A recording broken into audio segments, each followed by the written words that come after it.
Mainit ang hangin sa Riyadh nang lumapag ang eroplano. Unang beses ni Hazel makasakay ng eroplano at unang beses rin niyang tumapak sa ibang bansa. Hawak-hawak niya ang kanyang maliit na backpack habang inaayos ang kanyang suot na mahabang cardigan. Pinagpapawisan siya pero hindi niya sigurado kung dahil ba ito sa klema o sa kabang bumabalot sa kanya. Sa wakas, andito na rin ako. Bulong niya sa sarili habang lumilingon sa paligid. Pinagmamasa ng mga banyagang mukha, mga palikong salita at ang tila walang katapusang putit badge na tanawin sa labas. Habang nasa pila si immigration, mariin niyang hinawakan ng kopya ng visa at ang papel na pinadala ng kanyang ate Barbara. Doon nakasad ang pangalan ng employer at ang address na titirahan niya. Kahit kabado, pilit niyang pinapalahanan ng sariling, eto na ang bagong simula. Eto na ang pagkakataong makatulong siya kahit papaano sa mga kapatid at para na rin sa sarili niya. Paglabas niya ng arrival gate, agad niyang namataan sina Vivian at Barbara sa may bandang kanan. Nakatayo sa tabi ng isang puting van. Pareho sila nakaabaya at hijab. Nakangiti habang kumakaway. Hazel! Sigaw ni Barbara sabay takbo palapit. Agad siyang niyakap ng dalawa na hindi naman ito madalas gawin. Grabe! Ang laki mo na, Hazel! Ang puti mo pa rin! Bagay ka talaga dito! Sabi ni Vivian habang hawak ang pisngi ng kapatid. Sobrang miss ka namin! Dagdag ni Barbara. Pero may kung anong lamig sa mata nito na hindi agad napansin ni Hazel. Mga ate, salamat ha. Sa lahat. Hindi ko akalain na isasama niyo ako rito. Siyempre naman. Pamilya tayo, diba? Sabay nilang sagot at sabay ding nagkatinginan sa isa't isa. Habang nasa loob ng sasakyan, napatingin si Hazel sa labas. Malapad ang kalsada, puro buhangin sa paligid at tila pare-pareho lang ang mga gusali. Tahimik lang siya habang sina Barbara at Vivian ay masigang nagkukwento tungkol sa trabaho nila sa Saudi. Alam mo, swerte ka kay Sir Faisal. Mabait yun, sobra. Hindi ka niya papahirapan. Kwento ni Barbara habang nakatingin sa unahan. Totoo yan. Tsaka, gustong-gusto ka rin niyang makita ng personal.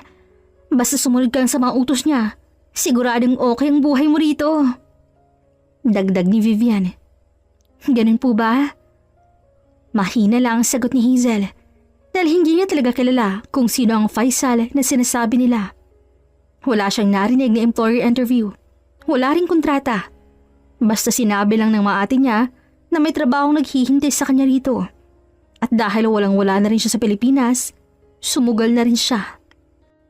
Pero ang hindi alam ni Hazel, ay binenta siya ng mga kapatid.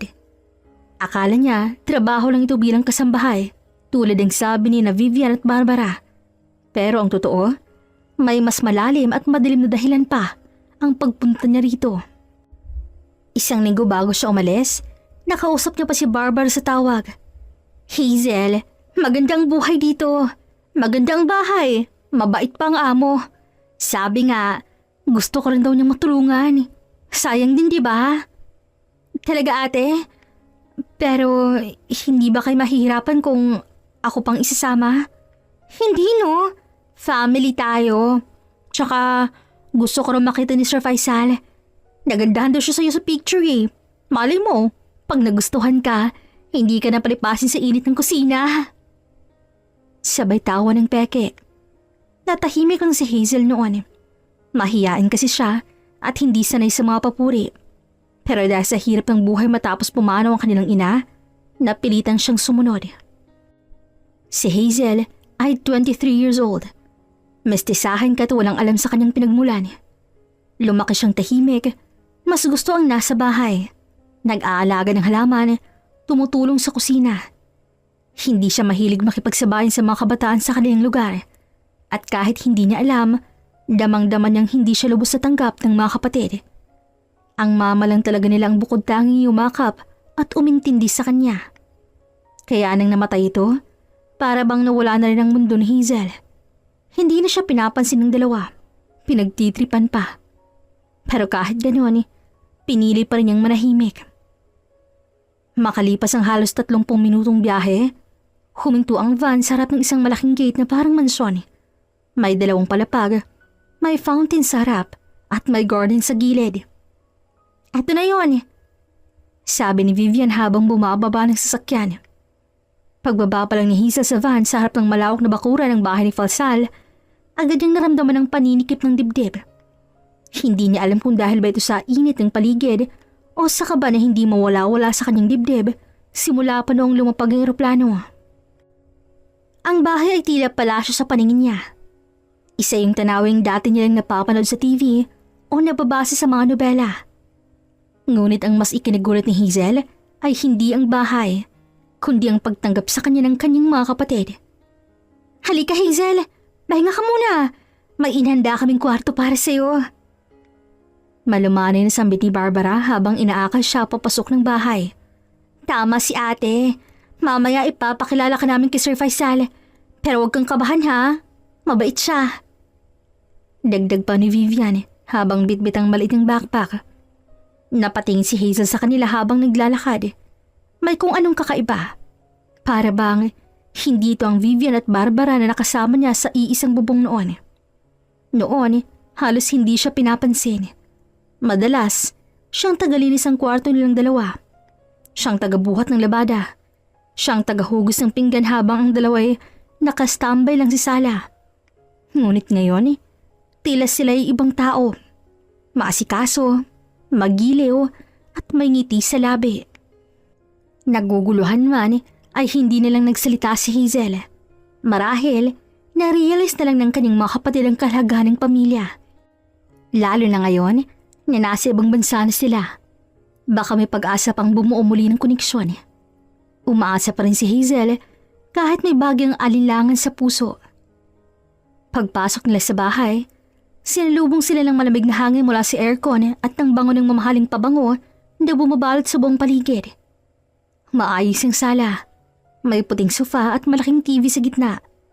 Sa gilid naman, may glass stairs paakyat sa ikalawang palapag. "Dito ka muna Hazel ha?" sabi ni Vivian habang binuksan ang isang pinto sa kanan ng sala. "Etong magiging kwarto mo." Dahan-dahang pumasok si Hazel sa silid. Maliit lang pero maayos. May isang kama, desk, cabinet at may sariling maliit na banyo. May aircon din at kurtinang kulay cream. "Salamat po ate. Sige magpahinga ka muna. Tatawagin ka na lang namin pag kailangan ka na ni Sir Faisal ha?" Ani Barbara bago sinarang pinto. Pagkasarado ng pinto, naupo si Hazel sa kama. Pinakaramdaman niyang paligid at ang sarili. May bumabagabag sa kanya na tila hindi niya maipaliwanag. Hindi naman masama ang trato sa kanya, pero tila may ibang intensyon sa likod ng mabubuting ngiti ng kanyang mga ate. Makalipas ang ilang oras, kinatok siya ni Vivian. "Hazel, gising ka na? Halika na, gusto ko na rin makita ni Sir Faisal." Agad siyang tumayo't inayos ang sarili. Naka-blouse siya at mahabang palda ang pinakamayos niyang damit. Kabisado niya na ang dapat na asal sa isang banyagang bahay, lalo na sa mga Muslim na amo, kaya't sinigurado niyang presentable siya. Paglabas niya ng silid, nakita niyang nakatayo sa may salang isang lalaking matangkad, moreno at maayos ang tindig. Malinis ang gupit, nakaputing thobe at may mamahaling riro sa kaliwang kamay. Si Faisal. "Sir Faisal, this is our sister Hazel." Pakilala ni Barbara habang nakangiti. "Hazel, this is Sir Faisal. Siyang amo natin." Tumango si Hazel at marahanga yumuko bilang paggalang. "Magandang araw po, sir." Tahimik lang si Faisal, tila sinusuri niya mula ulo hanggang paang babae. "She will start tomorrow." Maikling sabi ni Faisal kay Barbara bago ito tumalikod at umakyat sa hagdan. Nang wala na ito, agad siyang tinampik ni Vivian sa balikat. "Oh, diba? Hindi naman siya nakakatakot gaya ng akala mo. Medyo tahimik lang, pero mabait yun." "Oo nga, at huwag kang mag-alala Hazel. Dito, hindi ka namin papabayaan." Muling natahimik si Hazel. Kinagabihan, habang nagpapahinga na sa kama, hindi maiwasang mapaisip ni Hazel. Noon halos hindi siya makatikim ng maayos na ulam. Madalas, tira lang inaabot sa kanya ni Barbara. At kahit may sinat siya, siya pa rin ang inuutusang maglaba. Ngunit ngayon, sila pang nagsandok sa kanya ng pagkain kanina. Sila pang nagbitbit ng gamit niya. Hindi ito masama, pero bakit tila may tinatakpan? Napahawak siya sa pendant na bigay ng mama niya noon bago ito namatay. Anak, kahit anong mangyari, pakinggan mo ang pakiramdam mo. Huwag kang basta-bastang magtitiwala sa ngiti lang. Iyon ang laging paalala ng kanyang ina. Lumipas ang 2 araw simula nang dumating si Hazel sa bahay ni Faisal.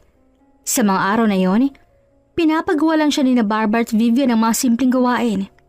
Pagtutupi ng damit, pag-aayos ng mesa, pagwawalis ng veranda. Hindi pa siya nakakatanggap ng direktang utos mula sa mismong amo. Hanggang sa isang hapon, habang naglilinis siya sa likod ng bahay, lumapit si Vivian at bumulong. Hazel, pinapatawag ka ni Sir Faisal. Sa study room daw. Bilisan mo!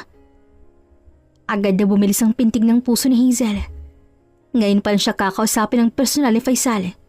Hindi niya alam kung anong dahilan o kung may nagawa ba siyang mali. Mabilis niyang hinubad ang gloves, nagpunas ng kamay sa palda at inayos ang buhok bago marahang naglakad paakyat. Habang papunta sa study room, paulit-ulit ang sinasambit sa isip. English, Hazel. Kaya mo to. Don't panic. Smile lang. Smile is the key. Pagbukas niya ng pinto, agad siyang napahinto. Nakatalikod si Faisal sa kanya. Nakatayo sa harap ng malaking bookshelf. May hawak ng dokumento sa isang kamay at baso ng tubig naman sa isa. Eleganting tingnan, tahimik pero nakakabighaning presensya. Sir Faisal? Mahinang bati ni Hazel. Lumingon si Faisal sa kabahagyang tumango. Come, sit down. Agad siyang lumapit at naupo sa silyang nasa tapat ng mesa. Hindi mapakali ang kanyang mga kamay. Kanina pa niya nilalalo ang laylayan ng kanyang palda. Tahimik lang din si Faisal sa loob ng ilang segundo. Tila pinag-aaralan siya ng tingin. Hanggang sa nagsalita ito. Are you really their sister? Napatingin si Hazel sa kanya at hindi agad nakaimik. Sorry, sir? Barbara and Vivian, are you really their blood sister? Muli siyang kinabahan. Hindi niya alam kung anong isasagot. Matagal na rin niyang nararamdaman ang tanong na yan, pero wala siyang sapat na sagot. Basta ang alam niya, nagkamuwang siya sa mundo na kasama ng 2 niyang ate. Yes po, yes sir, I am their sister. Bulol yung sagot na pilit iniintindi ang sariling grammar. Tumango si Faisal pero nanatiling seryosong muka. It's just, you look different. Different? You're lighter. Your features are not like them. Not at all. Nag-init ang pisngi ni Hazel. Pinagpapawisan na siya kahit malamig ang aircon sa silid. Pilit siyang umiti, pero halata sa matang pagkailang. Maybe po, I got from mother? Sagot niya na halatang hirap buuin ang pangungusap sa English. Napating si Faisal sa kanya ng masinsinan, sa kabahagyang lumambot ang mukha nito. I'm not judging, I just noticed. It's okay, sir. Tumangot si Faisal, saka umupo sa silya sa tapat niya. Sumandali to tiningnan siyang muli. You clean well, you're quiet. You follow orders quickly. Thank you, sir. Starting tomorrow, I want you to help me with the personal things. Not heavy chores. Just organize my files, prepare coffee, sometimes read letters. Is that okay? Bahagyang nanlaki ang mata ni Hazel. Siya? Mag-aasikaso ng personal na gamit ng amo? Hindi ba't si Barbara at Vivian ang mas matagal na sa bahay na ito? Pero hindi na siya nagtanong. Bagkos, tumango lang siya. Okay, sir. I do my best. Muli na namang nanahimik si Faisal. Pagkatapos ng ilang segundo, kinuha nitong isang malit na envelope mula sa drawer at iniabot sa kanya. Give this to Vivian, but don't open it. Kinuha ito ni Hazel at tumango. Yes, sir. Thank you, Hazel. Huling sabi ni Faisal bago siya pinayagang lumabas. Paglabas niya ng kwarto, bumilis ang tibok ng puso ni Hazel. Hawak niya ang envelope pero ang nasa isip niya ay ang titig ni Faisal. Malalim, mapanuri at tila may ibang intensyon. Kinabukasan maaga pa lang ay nagising na si Hazel. Inayos niya ang sarili, nagsuot ng maayos na blouse at palda. Inayos ang buhok at nag-ayos ng mesa sa study room ni Faisal. Sinunod niya ang bilin, nag-init ng tubig, nagiling ng kape at inayos ang mga papeles sa lalagyan. Maya-maya, bumaba si Faisal at tahimik na umupo sa kanyang silya. Good morning, Hazel. Good morning po, sir. Sagot niya sabay abot ng kape. You made this? Yes po, I follow YouTube. Napangti si Faisal. Kauna-unahang ngiti na nakita ni Hazel mula sa kanya. It smells good. Thank you. Tumango lang siya at naupo sa gilid ng mesa habang inaayos ang mga papel. Habang tinitingnan niya si Faisal, tila hindi nito mapigilan ng magtanong. What did you do in the Philippines before? Napatingin si Hazel sa kanya.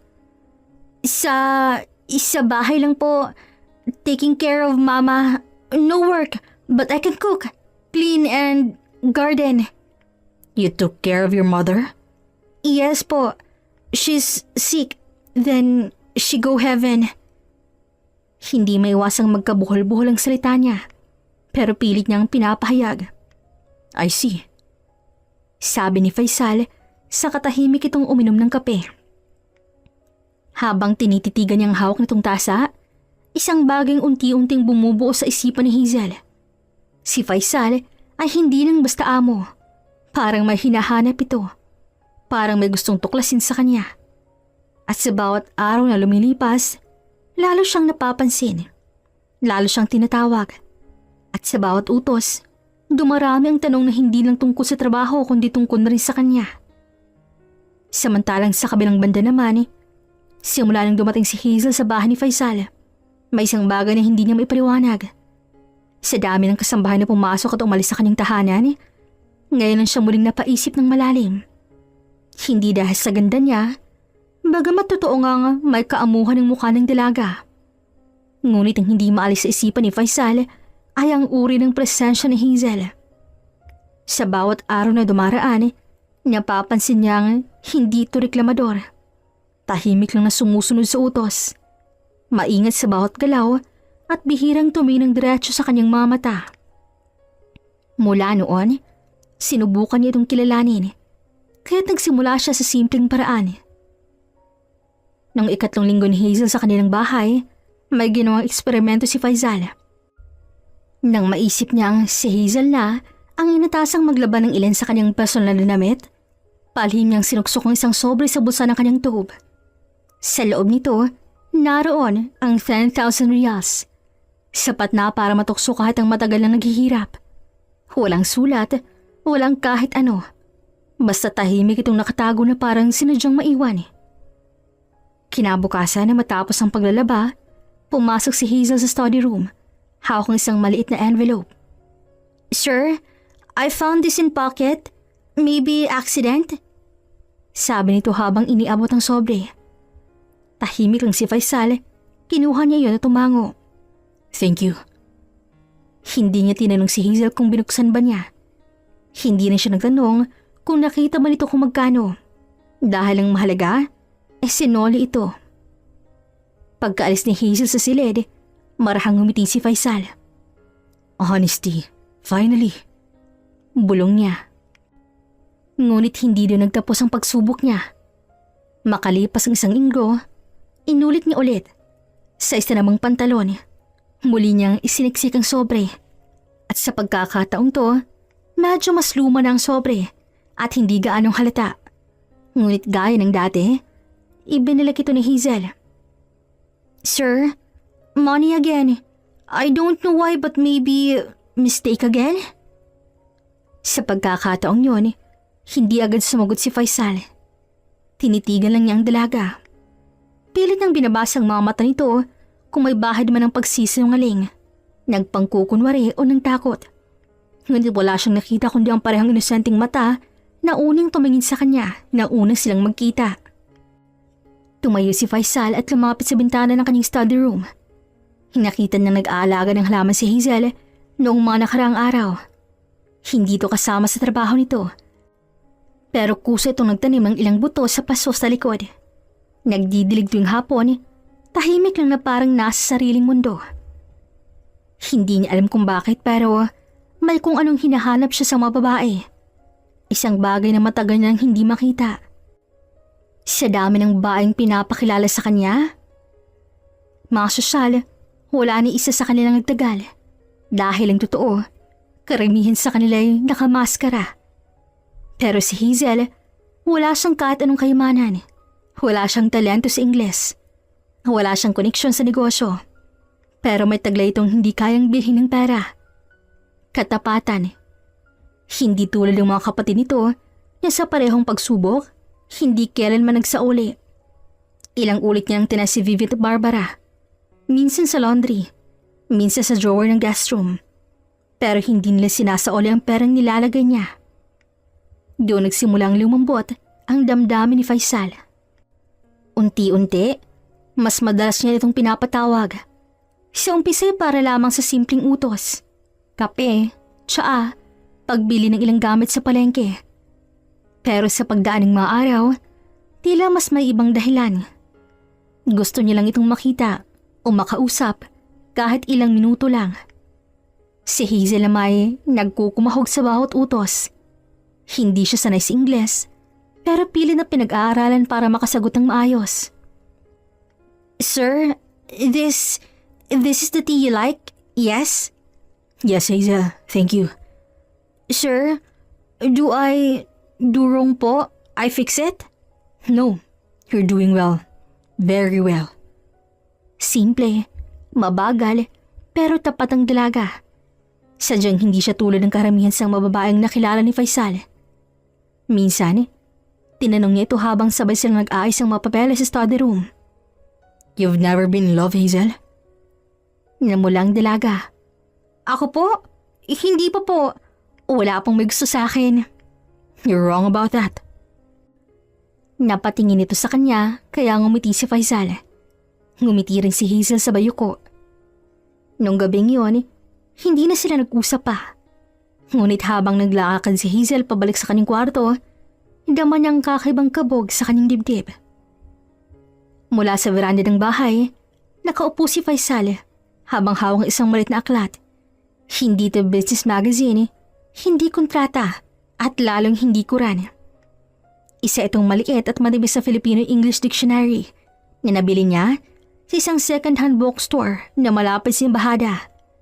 Maraming pagkakataon niya nang gustong kausapin si Hazel ng mas malalim. Ngunit laging limitado ang kanilang usapan sa simpleng, "Yes sir," at "I understand po." Kaya ngayon habang nagkakape, binubuklat niya ang diksyonaryo. Mabait. Honest. Magandang loob. Matyaga. Tahimik niyang bigkas habang tinatandaan ng mga salita. Hindi man siya mahusay magsalita ng Tagalog, gusto niyang matuto kahit konti lang, kahit hindi perpekto. Sa kabilang bahagi ng bahay, abala si Hazel sa paglalaba. Mainit ang araw pero hindi niya yun alintana. Sanay na siya sa gantong gawain. Ngunit hindi pa rin nawawala ang kaba sa tuwing mapapatawag siya ni Faisal. Hindi dahil sa takot, kundi dahil sa ibang kabog ng puso na hindi niya may paliwanag. Maya-maya tinawag siya ng isang kasambahay. May utos daw si Sir Faisal. Agad siyang nagtungo sa sala kahit basa pa ang mga kamay. Pagpasok niya, tahimik na nakatayo si Faisal sa gilid ng mesa habang may hawak na maliit na paper bag. Hazel. Sabay abot ng bag. For you. Nagkibit balikat siya, gulat na gulat. Po? Gift. Dahan-dahang binuksan ni Hazel ang bag. Doon, nakita niyang isang makintab na English dictionary. Maliit at madaling dalhin. Napatingin siya kay Faisal na nanlalaki ang mga mata. Study, so we can talk better. Hindi makapagsalita si Hazel. Parang may tumama sa kanyang dibdib na hindi niya alam kung luha pa o kilig. Hindi ito mamahaling bagay. Hindi ito alahas. Pero ito ang unang beses na may isang taong naisip siyang tulungan para mas maintindihan siya. Salamat po. Sobrang salamat po. I want to know you better. Not just yes sir, no sir. Understand? Yes po. Tugon niya. Nahihiyaman pero bakas ang ligaya sa kanyang muka. Ngunit sa kabila niyon, hindi nakaligtas sa mga mata ni Barbara at Vivian ang mga maliliit na galaw ni Faisal na tila pa palaging nakatuon kay Hazel. Sa una, binaliwala pa nila ito. Baka dahil bago lang si Hazel sa Saudi. Baka dahil gusto lang ni Faisal na sumusunod siya sa utos. Pero habang tumatagal, napapansin nilang hindi nilang basta utos ang pinapagawa nito kay Hazel. Paminsay personal na at madalas may kasamang kakaibang ngiti. Isang araw habang naghuhugas si Hazel ng pinggan, dumaan si Faisal sa likuran niya. Tumigil sandali at iniabot ang isang maliit na paper bag. Chocolate. Filipino brand. I saw it in the store. I think you like. Nagulat si Hazel at halos malaglag pa ang baso. Po? Sa akin po to? Shh. Yes. Secret. Sabay kindat ni Faisal. At tulad ng inaasahan, hindi yun nakaligtas sa mata ni Vivian na nasa sala at kunwaring nagwawalis. Kumunot ang noon niya habang lihim na pinagmamasdan ng dalawa. Kinagabihan, nagkunwaring naglalabas si Barbara malapit sa bintana ng kwarto ni Hazel. Doon niya nakitang nakaupo si Hazel sa kama. Hawak-hawak ang dictionary na binigay ni Faisal habang pinapakinggan ng isang English podcast sa cellphone na galing rin kay Faisal. Putang ina! Pinapaaral pa siya ng boss namin? Bulong ni Barbara sa kanyang sarili. Hindi siya makapaniwala. Paano nangyari yon? Hindi ba't sila ang unang dumating? Bakit biglang mas napapansin na ngayon si Hazel? Kinabukasan habang kumakain ng almusal si Hazel sa kusina, magkatabing lumapit sa kanyang magkapatid. Ay sis! Bunga ni Vivian kasabay ng isang peking ngiti. Napapansin lang namin ha. Mukhang espesyal ka na agad kay Sir Faisal. Oo nga. Dagdag ni Barbara sabay kurot sa balikat ni Hazel. Grabe ka ha. Chocolate lang daw ang binili. Pero may cellphone ka na agad. Baka bukas may kotse ka na. Napayuko si Hazel na halatang naiilang. Hindi ko naman to hiningi. Binigay lang po niya. Sabi po kasi niya gusto lang niya matuto ako mag-English para po magkaintindihan kami ng maayos. Talaga lang ha? Siguro nga kasi mas gusto kanya kesa sa amin. Aba, matino raw. Mabait raw. Wow ha? Pang Miss Universe ka na pala ngayon? Tama na nga. Sabat ni Barbara, sabay tapik sa mesa. Basta, wag kang magpapasikat dito ha. Baka nakakalimutan mong dahil sa amin kaya ka nakarating dito. Lumalaki na yata yung ulo mo eh. Hindi na nakasagot si Hazel. Napalunok na lang siya at pilit nang ngumiti kahit ramdam niyang puro pang aalipusta ang bawat salita ng mga kapatid. Sa halip na sumagot, tahimik siyang tumayo at nagligpit ng pinagkainan. Eto na ang tunay na ugali ng dalawa. Unti-unti nang lumalabas ulit. Nang makalabas si Hazel sa kusina, nagkatinginan ng dalawa. Ginagamit lang niyang paawa effect. Pwes, tingnan natin kung hanggang saan ang galing niya. Dapat bantayin natin yan. Hindi tayo pwedeng maagawan ng swerte. Lalo't alam natin kung bakit talaga siya nandito. Sa kabilang banda, si Faisal, bagamat tahimik, ay hindi na rin inosente sa mga palihim na sulyap at bulungan ng magkapatid. Isang beses habang papalapit siya sa veranda kung saan nag-uusap sina Barbara at Vivian, narinig niyang isa sa mga pahayag ni Barbara. Aminado ka ba talaga na siya lang gusto si Sir Faisal? Ay kung ibigay na lang kaya natin uli siya sa ibang Arabo, baka magkapera pa tayo. Biglang huminto si Faisal sa paglalakad. Hindi siya nagpapakita, pero tahimik siyang nakikinig. Hindi pa oras para kumprontahin ang mga ito. Pero isa yung patunay sa mga hinala niya. Sa puso ni Faisal, lalo siyang napalapit kay Hazel. Hindi lang dahil sa kagandahan, kundi dahil sa kabutihang loob ng dalaga. Pinatunayan ni Hazel na hindi siya katulad ng dalawang ate niya. At iyon ang bumighani sa kanya. Sa sumunod na araw, habang tahimik sila nagkakape si Therese, nilapitan ni Faisal si Hazel. Bit-bit ng parehong dictionary at isang malit na bouquet ng white flowers. Para sa'yo. Napakunot noo si Hazel. Flowers po? Just say thank you for being honest. For being Hazel. Napangiti si Hazel at hindi niya napigilan ang pamumula ng kanyang pisngi. Simula nang regaluhan siya ni Faisal ng dictionary at bulaklak. Hindi na nawala ang presensya ng binata sa paligid ni Hazel.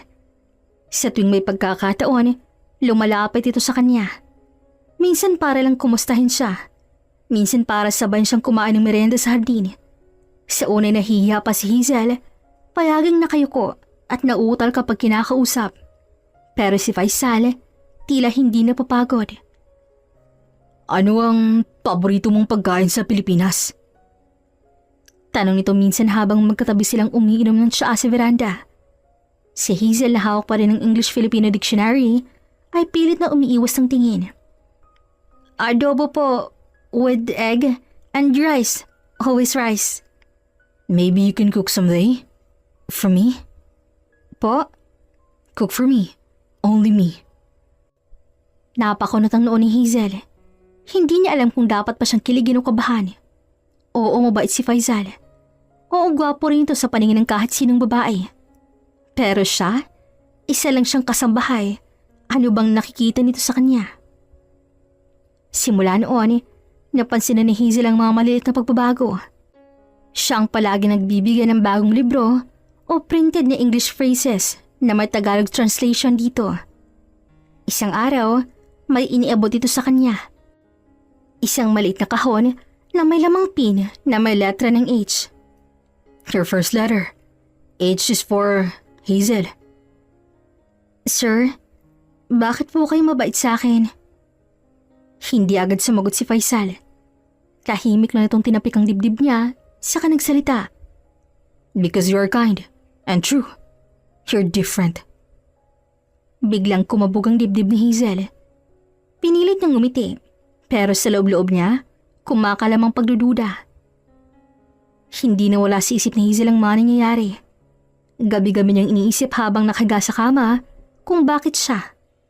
Totoo ba to? O baka isang biro lamang ng tadhana? Naalala niya ang mga kwento ng ilang kababayang niligawan ng mga amo. Binigyan ng luho, sinuyo, pinaibig. Pero sa huli, iniwan din. O kaya ginamit lang. At ayaw niyang maging isa sa mga yon. Isang gabi habang nag-aayos siya ng mga damit ni Faisal sa closet, bigla itong dumating at naupo sa kama. Tahimik lamang itong nakamasid sa kanya. Hazel. Yes, sir? No, sir. Just Faisal. Napayuko siya habang pinipilit habulin ang normal na tibok ng puso niya. Hazel, I want to ask. Can I court you? Natigilan si Hazel. Dahan-dahan siyang lumingon at kita sa mukha niya ang gulat. Court po? Yes. Ligaw. I like you. And I want to know if you can like me too. Hindi nakasagot si Hazel. Sa halip, dahan-dahan siyang upo sa gilid ng kama, katapat ni Faisal.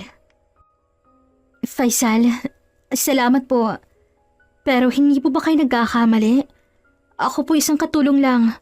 Wala akong magandang background, wala akong edukasyon. Hindi ako marunong magsalita ng maayos. Baka po akala niyo lang gusto niyo ako dahil iba lang po ako sa mga kapatid ko. No, Hazel. I know what I feel. I'm not playing. This is not joke. Paano niyo po nasisiguro? Tanong muli ni Hazel habang hawak-hawak ang laylayan ng kanyang palda. Baka po kasi pag nagsawa na kayo, iwan niyo rin po ako. Baka pag sinagot ko kayo, wala nang balikan. Lumapit si Faisal sa kabahagyang lumuhod sa harapan ni Hazel. I will wait. If you're afraid, I will prove. I will show you. I will never hurt you. Tiningnan ni Hazel ng lalaki. Ang gwapong amo na pinapangarap ng marami, pero ngayon nakaluhod sa harap niya at nagsisabi ng totoong nararamdaman nito. Hindi niya alam kung paano tumugon, kaya isang malungkot na ngiti lang ang naibigay niya. Kung totoo po kayo, ipakita niyo muna sa akin. Hindi po ako basta-bastang nagpapaniwala. Then I'll show you, Hazel. Every day. At mula noon, tahimik ngunit matatag ang naging paniligaw ni Faisal. Wala itong hinihinging kapalit. Ngunit araw-araw ay pinaparamdam niya kay Hazel na hindi siya basta katulong lamang sa mga mata nito. Na siya isang babaeng karapat-dapat mahalin, pahalagahan at alagaan. Isang umaga, kapansin-pansin ang tahimik ng buong bahay. Wala si Hazel sa kusina. Wala rin sa laundry area o sa likod ng bahay kung saan siya madalas naglalaba. Si Faisal, nasanay nang makita si Hazel tuwing 8:00 ng umaga na nagsusuklay ng buhok habang nagwawalis, ay napatingin sarilong nakasukpit sa dingding. 10:00 na. Hazel? Tawag niya habang bumababa ng hagdan. Walang sumagot. Bagkos, 2 babaeng mabilis na lumapit sa kanya. Sina Barbara at Vivian na kapwa bihis na bihis sa kanilang maiksing damit kahit wala namang lakad. Sir Faisal! Unang bati ni Barbara na may halong mapagkunwaring lambing. Ay nako, ewan ko ba dyan kay Hazel? Nagiging tamad na yata siya. Oo nga po sir, hindi na po lumalabas ng kwarto. Dagdag naman ni Vivian. Nagkatingin na ng dalawa, sabay tawa ng pailalim. Ngunit hindi umimik si Faisal. Tahimik lang siyang tumango at diretso nang tinguno ang kwarto ni Hazel. Bago pa man siya kumatok, napansin niyang hindi nakalakang pinto. Dahan-dahan ang tinulak ito at bumungad sa kanyang tanawing hindi niya inaasahan. Si Hazel, nakabalot sa makapal na kumot, pawis na pawis, nanginginig. Namumutla ang mukha at halos hindi na makatayo. Basa ang buhok nito at nanginginig ang mga labi. Hazel! Mabilis sa tawag ni Faisal, sabay lapit at dahan-dahang inilapat ang likod ng kamay sa noo ng dalaga. Doon niya napagtantong nilalagnat ito. Sir Faisal, pasensya na po. Hindi po ako nakabangon. Shh! Bulong ng binata habang agad na umalis ng kwarto at nag-utos isa sa mga katulong ng tawagan ng doktor. Bumalik siya bitbit ng malamig na tubig, tuwalya at isang lalagyan ng gamot. Lumuhod siya sa tabi ng kama ni Hazel at dahan-dahang pinunasan ng pawis sa noo nito. Tahimik lang siya pero baka sa mukha ang labis sa pag-aalala. Sir, bakit po kayo nandito? Because you're sick. You need someone.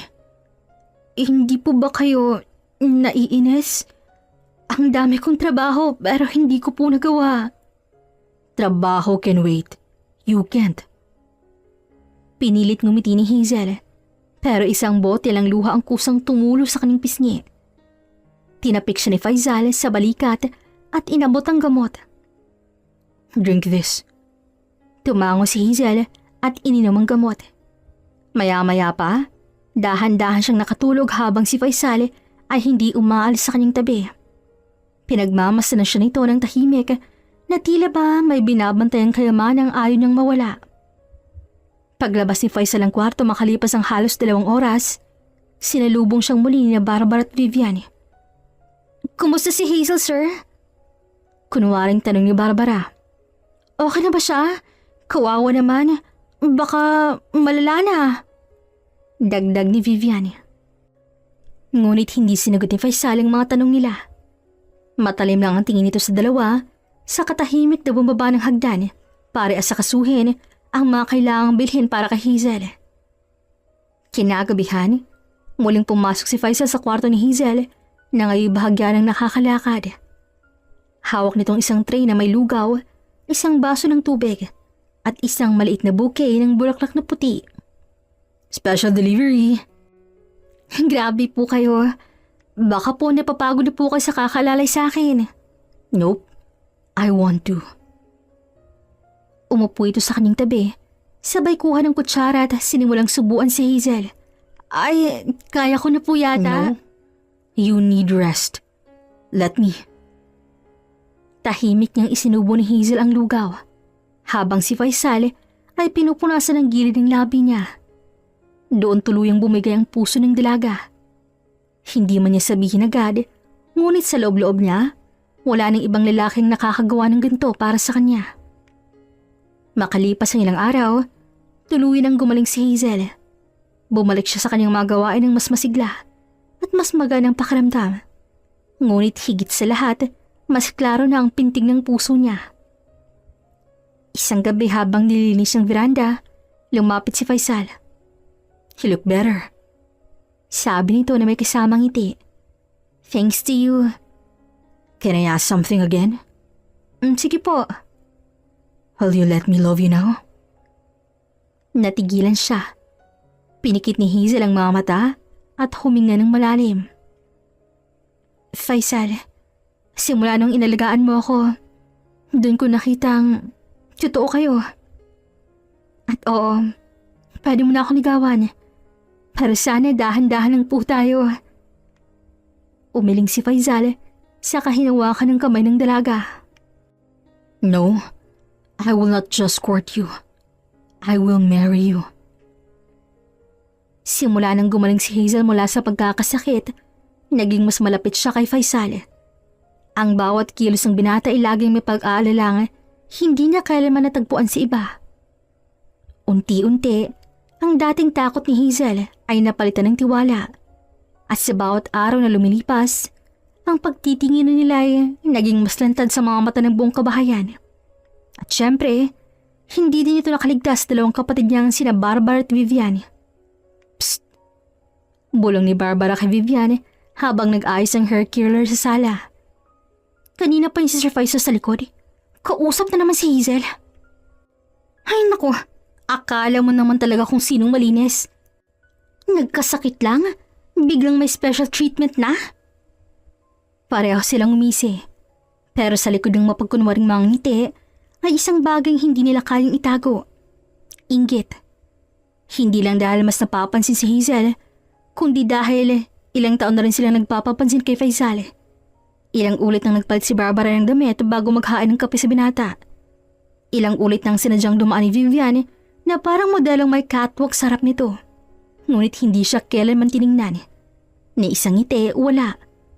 Hanggang isang araw, isang matinding revelasyon ang yumanig sa buong bahay. Pagkatapos ng pananghalian, tinawag ni Faisal si Hazel papunta sa study room nito. Tahimik ng si Hazel habang naglalakad, hindi alam kung bakit siya pinapatawag. Pagpasok niya, nandoon si Faisal, may hawak na makapal na folder at nakangiti. Hazel, I've been thinking, I want you to have this. Po? Inilapag ni Faisal ang folder sa harap niya. Binuksan yun ng dalaga. At halos hindi siya makahinga nang makitang mga papeles sa loob. Mga titulo ng lupa, ari-arian, kotse, apartment units, shares sa ilang negosyo. Lahat ng yon nakapangalan na sa kanya. Ano po to? Pinapangalan ko sa'yo lahat ng mga to. You deserve it. Hindi po ako makapaniwala. Hindi po ba kayo nagbibiro? I'm not. Alam kong mga tao kapag totoo sila, Hazel. At ikaw, hindi mo kailanman pinilit ang sarili mo sa akin. Napatunayan ko na kung gaano ka ka-honest, ka-masipag at ka-pure. Kaya gusto kong ibigay sa'yo ang lahat ng meron ako. Hindi dahil utang ko to sa'yo, kundi dahil mahal kita. Napaluha si Hazel. Hindi niya alam kung paano tutugunan ang ganitong uri ng pagmamahal. Hindi siya sanay. Hindi ko po yun matatanggap. Baka isipin ng iba. I don't care what they say. Ikaw lang importante sa akin. Malulungkot ako kapag tinanggihan mo to. Kaya sa huli, walang nagawa si Hazel kundi yakapin ng binata at paulit-ulit na magpasalamat.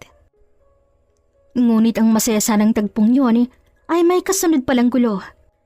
Dahil nang malaman ni na Barbara at Vivian ang tungkol sa ginawang paglipat ng mga ari-arian kay Hazel, literal silang napatayo mula sa kinauupuan nila. Anong sinabi mo? Sigaw ni Vivian habang nagsusuklay. Nasa pangalan na ni Hazel ang mga ari-arian ni Sir Faisal? Oo, nakausap ko si Amal, yung matagal ng katiwala. Siya mismo nagsabi. Lahat daw yun, nakuha ni Hazel. Hindi ako papayag. Ako dapat ang mapapangasawa ni Sir Faisal. Ako ang maganda. Ako ang classy. Ako naman ang sexy. Baka dapat nating ipakita kung sino talagang deserving. Pero ang hindi nila alam, kahit paanong gawin nila, hindi magkakagusto si Faisal sa kahit isa sa kanila. At kahit hubaran pa nila ang kanilang dignidad sa harap niya, hindi na kailan nakikita ang puso nilang malinis. At doon nagsimulang gumulong ang plano nilang itumbas si Hazel sa kahit anong paraan.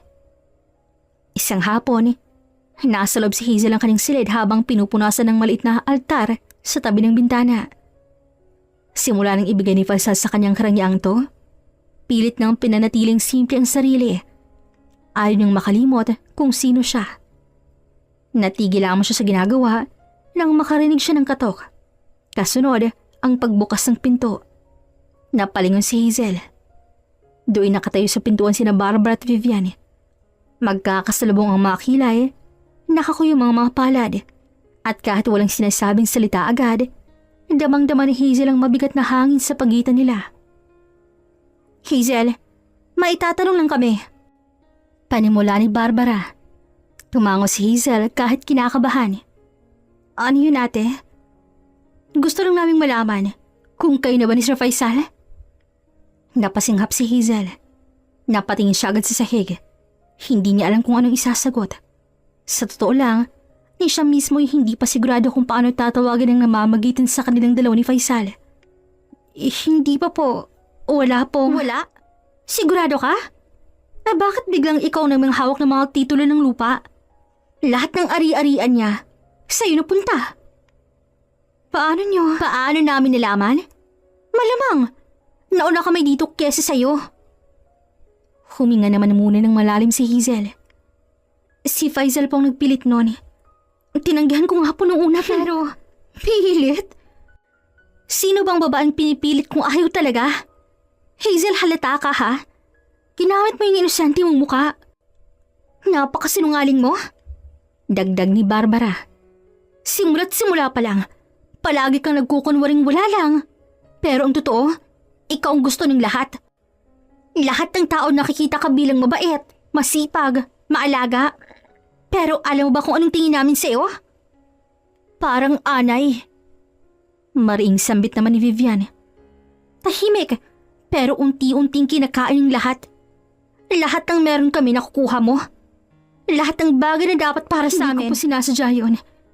Hindi ko ginusto na ganyan ang tingin niyo sa akin. Iyan na namahan. Hindi ko sinasadya. Hindi ko ginusto. Paulit-ulit mong linya. Ewan ko ba kung bakit gusto ko ng lahat? Pati si Mama. Mahal ka. Mahal ka niya kahit hindi ka niya anak. Napatigil si Hazel. Para siyang binuhusan ng malamig na tubig. Anong ibig mong sabihin? Hindi ako anak ni Mama? Hindi. Ampun ka lang. Mariing ulit ni Vivian, sabay tulad ng gamit ni Hazel sa sahig. Nagkalat ang mga dictionary, notebook, at isang frame photo nila ng bata pa. Ang tanging alaala ng kanilang pamilya. Hindi ka namin tunay na kapatid. Hindi totoo yan. Totoo. Matagal na naming alam. Pero mas mahal ka ni Mama. Mas pinili ka niya kesa sa amin. Lalong bumigat ang dibdib ni Hazel. Ngayon, unti-unti niya nang naiintindihan kung bakit mas madalas siyang lambingin ng ina. Kung bakit kahit mas maganda, mas matalino, at mas palaban sina Barbara at Vivian, palaging siyang tinatawag na anak kong mabait. Hindi pala dahil siya ang paborito, kundi dahil siya ang pinili. Araw-araw pinaparamdam mong ikaw ang karapat-dapat, pero hindi mo alam kung gaano kahirap sa amin yun. Lumaki kami pinapanood kung paano ka mahalin ng sobra. Habang kami, kailangan pang umabot sa sukdulan para mapansin.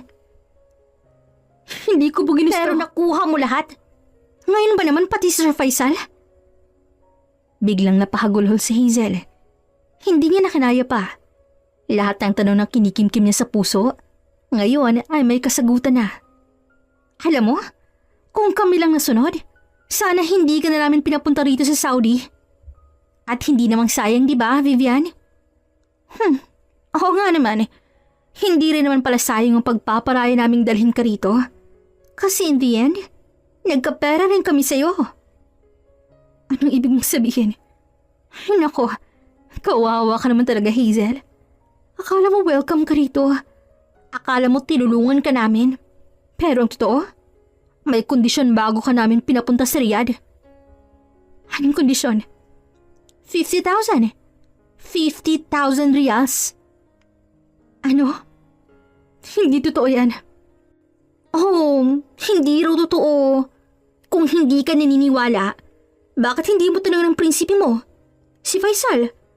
Tanungin mo kung hindi ba totoong binayaran niya kami para lang papuntahin ka rito. Pera, kapalit ko. Ano sa tingin mo?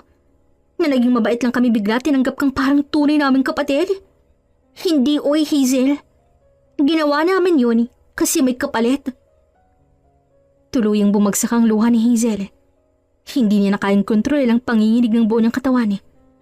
Lahat ng pinaghirapan niyang ipunin na tapang ay tila unti-unting naglaho habang inuulan siya ng revelasyon. Ilang araw nang lumipas mula ng maalib na komprontasyon ni Hazel sa kanyang mga ate. Pero kahit lumipas ang oras, parang nanatili pa rin sa dibdib niya ang bigat ng bawat salitang binato sa kanya. Hindi siya umiyak sa harap ni Faisal. Hindi siya nagreklamo, hindi rin siya umalis. Pero nanahimik siya at yun ang bagay na hindi kayang palampasin ni Faisal. Sa loob ng bahay, parang huminto ang mundo kapag dumaraan si Hazel. Wala nang dating matamis ang ngiti niya. Wala nang siglang nagbubukas ng mga kortina tuwing umaga. Kahit ang simpleng tanong gaya ng gustong mo ba ng kape ay napalitan ng tahimik na pagtimpla at pag-alis agad sa mesa. Nanibago si Faisal.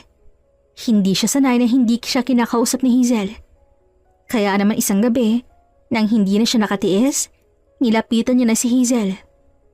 Hazel, can I sit? Tumango lamang si Hazel. Hindi siya tumingin. Hindi rin siya ngumiti. You're quiet these past days. Did I do something wrong? Hindi siya sinagot agad ni Hazel. Pinipigilan niya ang luhang namumuo sa mga mata. Gusto niyang sumigaw. Gusto niyang magsumbong. Gusto niyang tanungin kung totoo nga bang binayaran siya noon na parang isang produkto para lang makarating sa buhay na to. At sa huli, nagawa nga niya. Totoo ba? Na binayaran mo sila Ate Barbara at Ate Vivian noon kapalit ng pagpapapunta sa akin dito? Hazel. So totoo, binayaran mo sila? Yes. Parang humigpit ang dibdib ni Hazel. Tinitigan niya na ang binata sa wakas. So, para pala talaga akong produkto na binili at pinapunta rito? Hazel, that's not how I saw it. I didn't pay for you. I paid for access, for a chance. I thought you'd never know. Yun na nga eh. Kaya mas masakit. Kung hindi pa lumabas ang totoo, hanggang ngayon akala ko, ginusto talaga nila akong tulungan. Pati na ikaw. Pero lahat pala yun, galing sa bayad mo. Hazel, you have every right to be angry. But please, don't think I saw you as a transaction. I fell for you before even I met you. Doon pa lang sa picture mo, I knew you were different. Ganun ba talaga kayaman ng mga kagaya mo? Kaya niyong bilhin ng lahat? Pati yung bagay na hindi niyo dapat kontrolin? Nasaktan si Faisal. Kita yun sa mga mata niya. Pero hindi siya umatras. No. At itong ayaw ko sana. Naisipin mong kaya lang tayo napalapit ay dahil sa pera ko. That was never the point. I wanted you to feel safe here. I wanted you to feel seen. Binilhan mo pa ako nito. Sabay tingin sa diksyonaryo niya. At ako naman, tuwang-tuwa. Kasi akala ko simpleng bagay lang yun. Isang tao na nagpapakita ng malasakit sa isang hamak na katulad ko. Hindi ka isang hamak na tao lang. You were never beneath me, Hazel. If anything, you were above all of us. Mas totoo ka kaysa sa lahat ng nakilala ko. Kaya ako nahulog sa'yo. Then why hide the truth? Because I was afraid. Akala ko pag nalaman mong binayaran ko sila, aalis ka. Iiwan mo ako. Hindi ko kailangan ng pera. Gusto ko lang malaman kung ako ba'y mahalaga dahil ako yon at hindi dahil may kapalit. Tumayo si Faisal. Then I'll prove it to you. Lahat ng yaman ko, wala yung saysay kung hindi kita kasama. I'll give you the right to everything not because I owe you, but because you matter. Tama na muna. Gusto ko lang muna mapag-isa. Tumango si Faisal, bagaman kita ang sakit sa kanyang mga mata. Okay, pero kahit ayaw mong kausapin ako ngayon, hindi ako lalayo. Hindi kita iiwan, Hazel. Matapos niyon, kinumpronta na ni Faisal sina Barbara at Vivian. Hindi ko inaakalang kayo mismo magbubunag ng kasunduan natin kay Hazel. Buliw niya. That deal, that secret was supposed to stay between the three of us. Bakit kailangan yung sabihin sa kanya? Besides, she's your sister. Masakit na nga na pinagpalit niyo siya sa pera. And now this? Nanlaki ang mga mata ni Barbara. Akala namin, alam niya, kaya... Don't lie to me. Putol ni Faisal na lumapit pa sa kanila. Halos ilang dangkal lang ang pagitan nila sa isa't isa.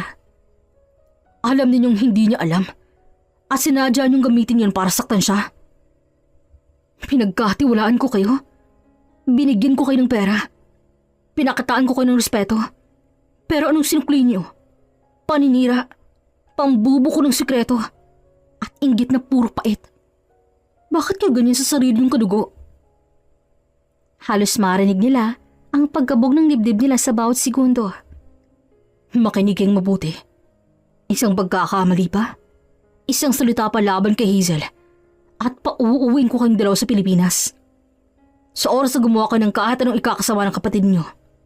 You're out. I'll cancel your contracts and I'll make sure you'll never work abroad again. Parehong napalhod sa takot sina Barbara at Vivian. Please, Sir Faisal, hindi na po mauulit. Nangangako kami, hindi na po namin uulitin yun. You don't deserve her. But still, she always wanted to believe the best in you. Kaya lang, kayo mismong sumira sa imahen yun. From this day forward, wala kayong karapatang utusan siya, pagbintangan o saktan man lang si Hazel. Pag ayaw niyo makipag-usap, huwag niyong pilitin. Hindi siya alipin. At kung gusto niyong manatili dito sa Riyadh, huwag niyong kakalimutan kung sino mas may hawak ng kapalaran niyo ngayon. At iniwan niya na ang dalawa na ngayon durog na durog. Hindi lang dahil sa galit ni Faisal, kundi dahil sa kasalanang hindi na mabubura. Isang linggo ng katimikan ang nangyari. Hindi sumasagot si Hazel tuwing kumakatok si Faisal sa kanyang kwarto. Wala ring tugon tuwing didadalan siya nito ng pagkain o gamot. Hindi rin niya kinakausap kahit andyan lang si Faisal sa paligid. Tahimik lang siya habang ginagawa ang mga gawaing bahay, pero ramdam na ramdam ni Faisal ang malamig na hangin sa pagitan nila. At para kay Faisal, iyon ang pinakamasakit. Kaya araw-araw sinisikap niyang itama yon. Hindi siya nagsalita para idahilan ng kasalanang magkapatid. Hindi na ginamit ang pera o posisyon para bilhin ng tao ni Hazel. Ang ginawa niya ay simple, pero mula sa puso. Tuwing umaga, siya mismo ang nagdadalang breakfast sa kwarto ni Hazel. Isinisingit niya raw ng isang maikling sulat na lagi nang sinusulat gabi-gabi bago matulog. Tuwing hapon naman, si Faisal ang naglalakad sa labas ng bahay para kumuha ng bulaklak sa maliit na hardin. Isang bulaklak lang at ipapatong niya sa tray ng merienda. Isang beses tinanggihan niya ni Hazel, pero makalipas ang 3 araw, hindi niya tinanggal ang bulaklak sa tray. Hinayaan niya lang ito roon hanggang malanta. At iyon ang unang sinyalis para kay Faisal na baka may pag-asa pa.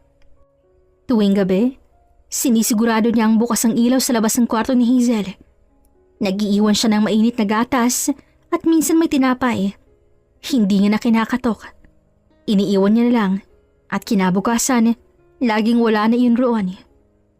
Hanggang isang gabi, habang tahimik siyang nakaupo sa labas ng pintuan ni Hazel, binuksan ang dalagang pinto. Tahimik lang siya niyong tiningnan habang may hawak na baso ng gatas sa kamay. Nahihirapan na ako magalit. Pero hindi ibig sabihin na agad na ako maniniwala ulit. Hindi ko hinihinging maniwala ka agad. Gusto ko lang ipakita sa'yo na kahit ilang araw kong hindi magsalita, hindi ako mawawala. Napayuko si Hazel. May luha na sa mata niya, pero pinilit na pa rin ngumiti. Hindi ko alam kung anong klaseng lalaki ka, pero sigurado akong hindi ka masama. Buti na lang. Kasi kung sa tingin mo masama pa rin ako, baka isang buwan pa ako magtabi ng gatas sa pinto mo eh. Napatawa si Hazel. Ang unang tawa niya sa loob ng isang linggo. At para kay Faisal, iyon ang pinakamagandang regalo. Lumipas ang ilang araw, unti-unti nang bumalik ang dating lambing ni Hazel. Hindi man tulad ng dati agad, pero nagsimula sila sa maliit. Sa simpleng usapan, sa sabayang pagkain, sa tahimik na pag-upo sa veranda habang nag-aaral pa rin ng English at Tagalog. Hindi niya alam kung anong klaseng pag-ibig ang darating sa kanya mula sa isang banyagang amo. Pero isang bagang sigurado niya, ligtas at masaya siya sa piling nito. Sa veranda ng malaking bahay, malamig na ang simoy ng hangin. Sa isang sulok nakaupo si Faisal. Hawak ang baso ng mainit at tsaa. Tahimik lang siya habang abala sa pagtingin sa dilim.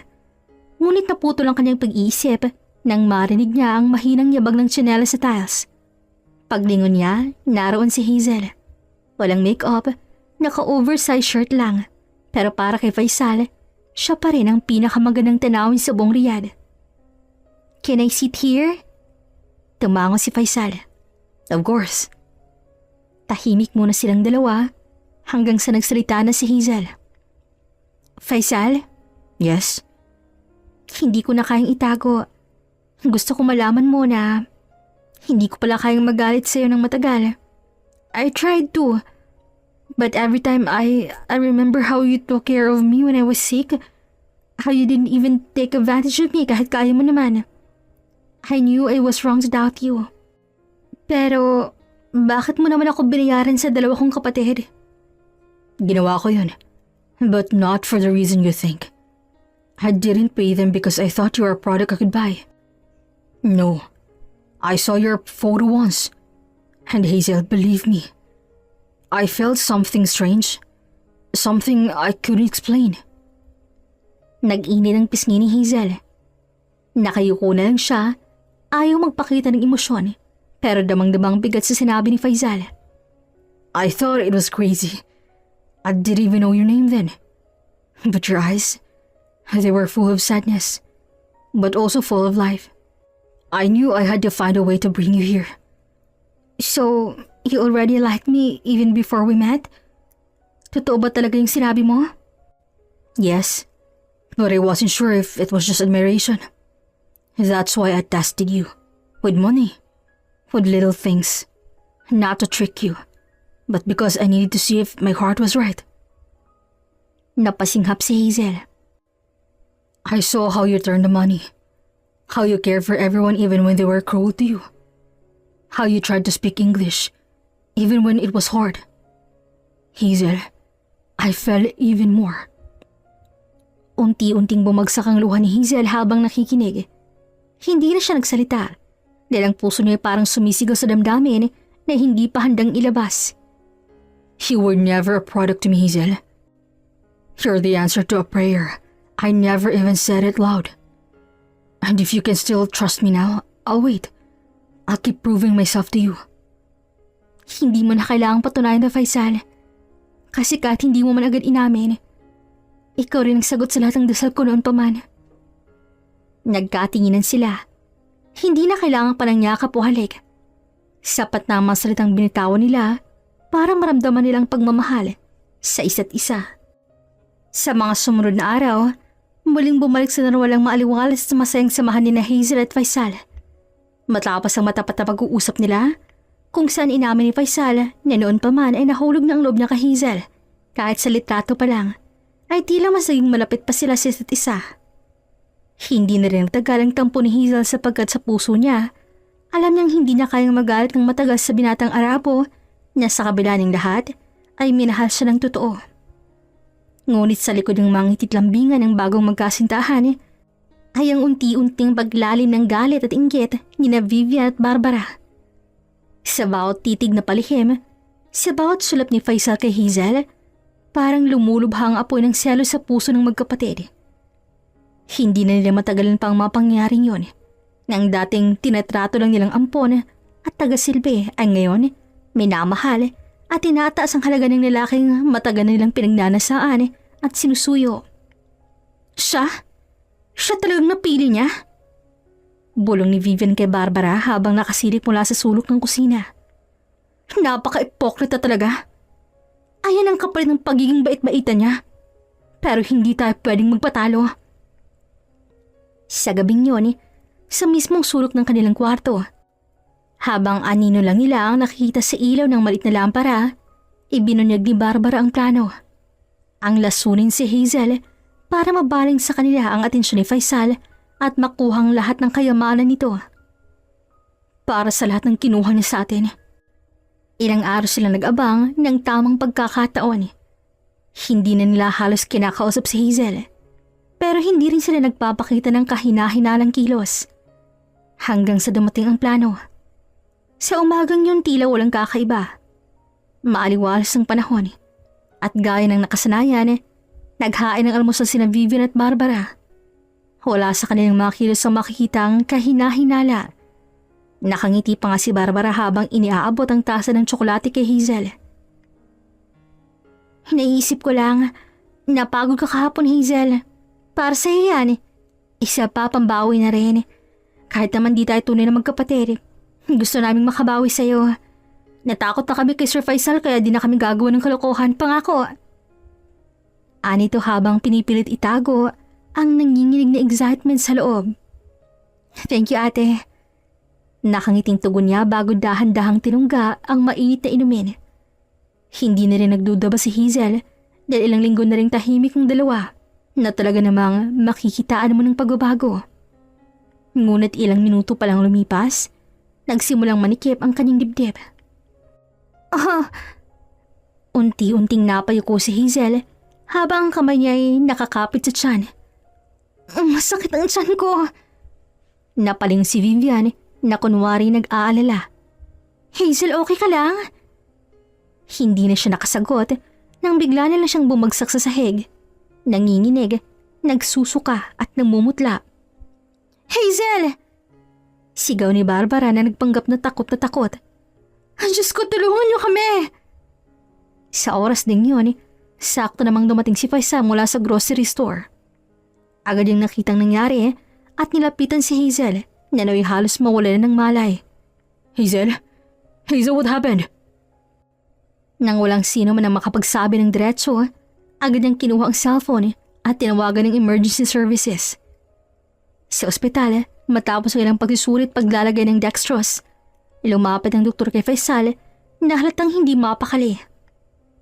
Mr. Faisal, she's stable for now, but she was poisoned.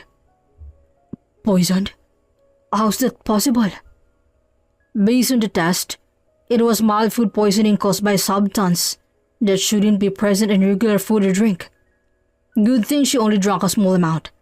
If she had finished the cup, she could have gone into cardiac arrest.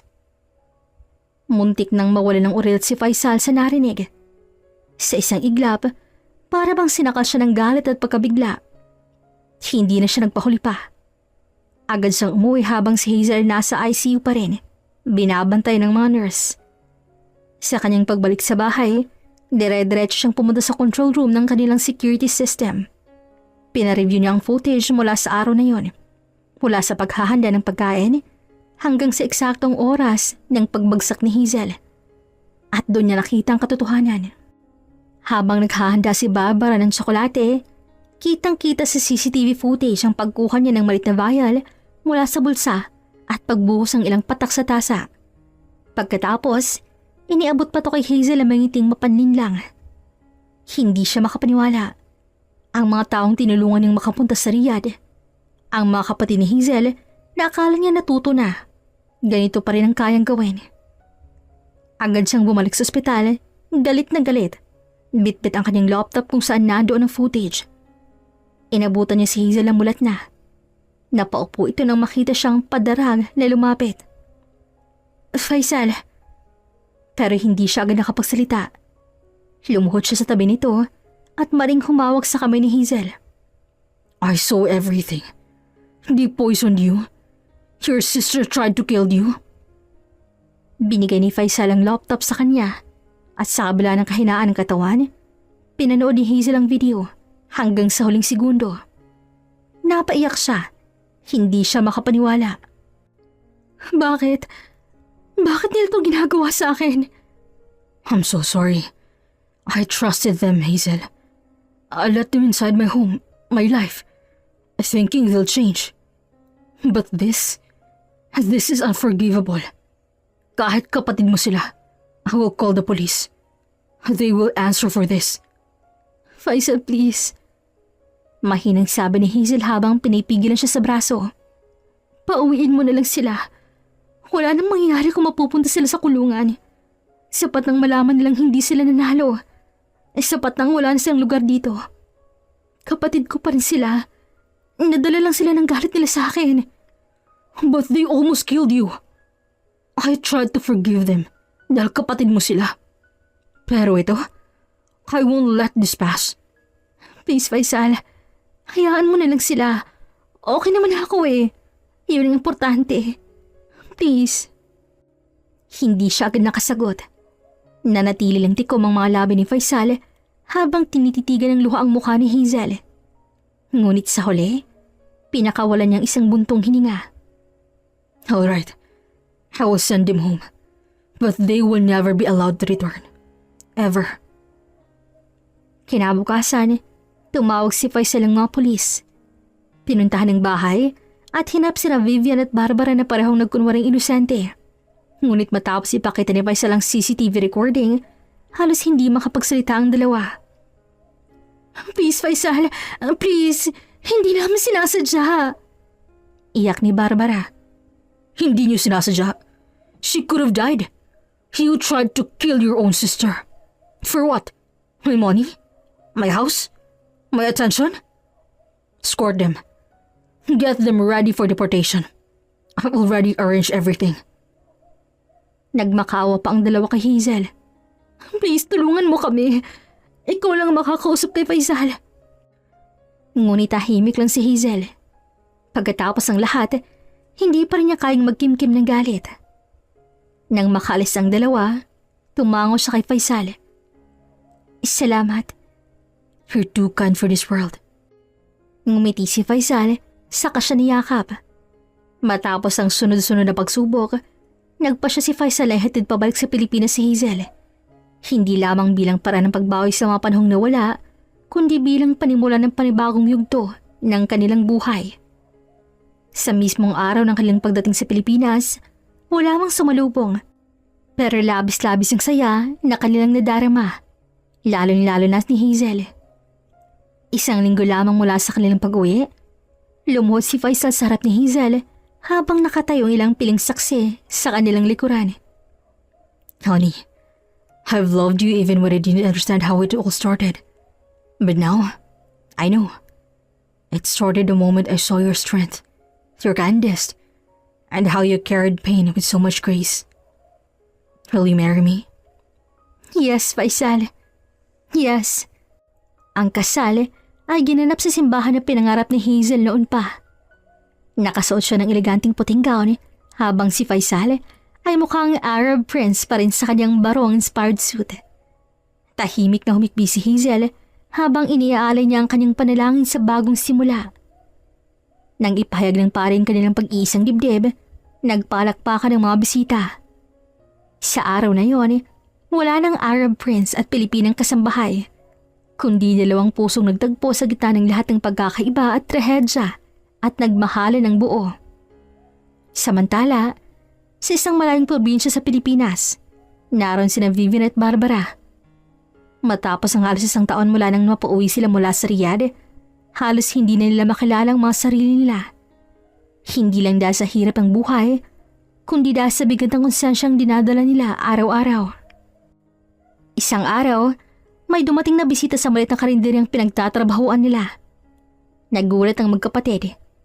Hindi nila alam kung tatakbo ba sila palayo o yayakapin ng kapatid nila. Mga ate, sabi ni Hazel na pinipigilan ng pag-iyak. Nanginig ang labi ni Barbara habang paluhod na humingi ng tawad. Ate pa rin tawag mo sa amin sa kabila ng lahat ng ginawa namin sa iyo? Oo naman, kapatid ko kayo. Hindi man sa dugo, pero sa puso. Isa pa, ayaw ni Mamang makita tayong magagalit. Hindi kasi ako nagpunta sa kasal namin kaya... Hazel, patawarin mo kami. Alam namin hindi na namin kayang ibalik yung mga pagkukulat kasalanan namin sa'yo. Maling-mali kami. At araw-araw pinaparusahan kami ng sarili naming konsensya. Lumapit si Hazel, saka dahan-dahang lumuhod rin para sabay silang magkatapat ng mga mata. Pinatawad ko na kayo noon pa. At kung gusto nyo, tutulungan ko kayong makabangon. Hindi dahil sa utang ng loob, kundi kayong pamilya ko. Hindi napigilan ng magkapatid ang pagluha at niyakap nila si Hazel na tila sa wakas ay binura ng matagalang pait sa kanilang puso. Sa tulong ni Hazel at Faisal, nakapagsimula ng bagong malit na negosyong magkapatid. Isang bakery na naging kilala sa kanilang bayan. Mula sa pagkakalugmok, unti-unti silang nakabangon. At sa bawat tinapa na binibili ng mga tao, tila kasabay nitong panibagong simula at kapatawaran. Si Hazel at Faisal naman, masaya at kontento na sa kanilang buhay mag-asawa. Hindi man madali ang lahat ng pinagdaanan, naging totoo at matatag ang kanilang pagmamahalan. At sa bawat umaga na gumising sila sa tabi ng isa't isa, alam nilang tunay na nga minsan sa gitna ng unos at dilim, may pag-ibig na nagniningning. At iyon ang kanila. Ngayon, isa ng napakayamang bahay si Hazel. Lahat ng ari-arian, mga negosyo, lupain, mansyon, at maging ilang international investments ay pinangalan sa kanya ni Faisal. Hindi dahil sa utang na loob, kundi dahil buong puso niya itong ginawa bilang patuloy ng kanyang tiwala, respeto at wagas na pagmamahal. Para kay Faisal, wala siyang pinagsisisihan. Hindi siya nang hinayang sa anumang naibigay niya kay Hazel, sapagkat sa babae pa lang, buo na ang kanyang mundo. At ilang taon pang lumipas, nagbunga rin ang kanilang pagmamahalan. 3 magaganda at gwapong anak na pinaghalo ang dugong Pilipino at Arabo. Si Amira, ang pangalan ng babaeng may talino. Si Malik, ang tahimik pero matalinong mahiling mag-drawing at may pangarap maging arkitekto. At si Sammy ang bunso at ang pinakamasayang bata na palaging nasa tabi ng kanyang ina. Pinili nilang manirahan sa Pilipinas dahil iyon din ang gusto ni Faisal. Aniya, sa bansang ito natagpuan niya ang isang kayamanang hindi kayang tumbasan ng langis, ginto o salapi. Ang tunay na pag-ibig. Hanggang dito na lamang po. Maraming salamat sa pakikinig. This is Regine here in Miss Teen Stories. Daghan kayong salamat!